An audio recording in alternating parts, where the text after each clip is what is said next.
Well, hey folks, welcome back. So it's Friday. I filmed some stuff for the 51, but I haven't had a chance to edit it yet because it was a little longer than I thought it was going to be, and filled my phone up, and I had to try and dump it all off onto my iPad and then try and edit it, and some of it won't go to my iPad because it's too big, doesn't want to airdrop, and it's just a whole ordeal. So anyway, last couple of days, I've been doing some race car things. Now just hold on a minute. Don't get carried away. Not my race car. That race car. Look, it's actually got air in the tire.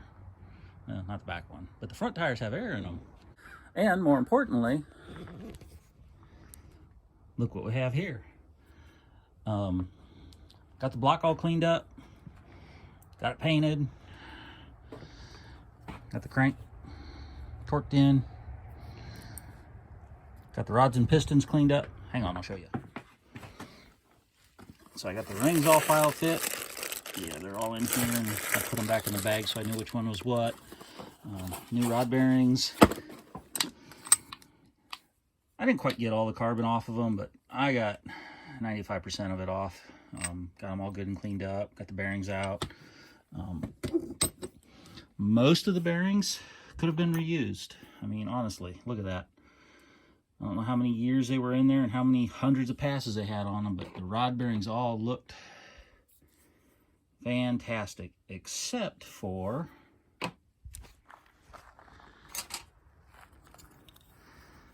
they all looked great except for this guy. He was unhappy.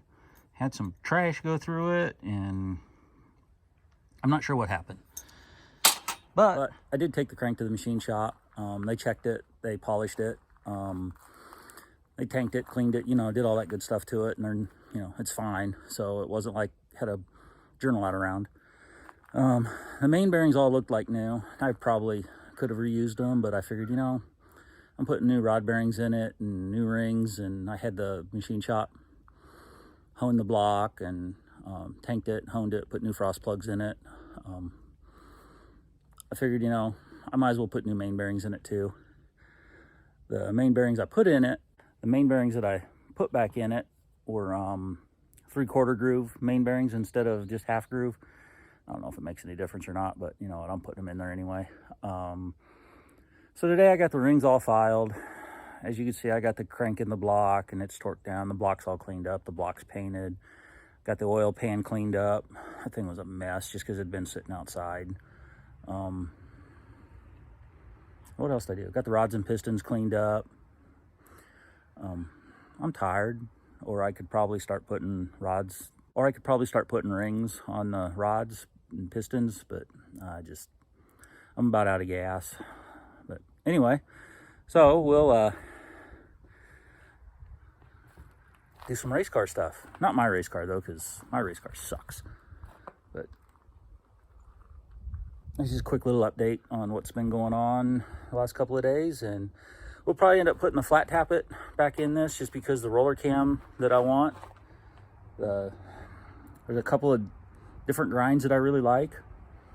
A couple by Comp and then one by Lunati, and nobody's got them in stock. And they're saying like May before they're ever going to get any back in and get them ground, and I'm not going to wait that long. So the heads have all new valves in them and new springs with their roller springs. So I'll take them back to the shop and have them swap the valves out and put some solid flat tappet springs back on them. Did I say swap the valves out? I'm an idiot. Swap the springs out for some solid flat tappets, and we'll just use it's a custom ground flat tappet that I've ran in this motor before, and it worked all right, but it had some issues at the time. The motor did. It was just tired. It had a lot of leak down and was just, it was ready to be refreshed. So we'll put it back in here now that it'll be all good and fresh, and we'll see what it does. But anyway, so there's a quick little update, and talk to you later.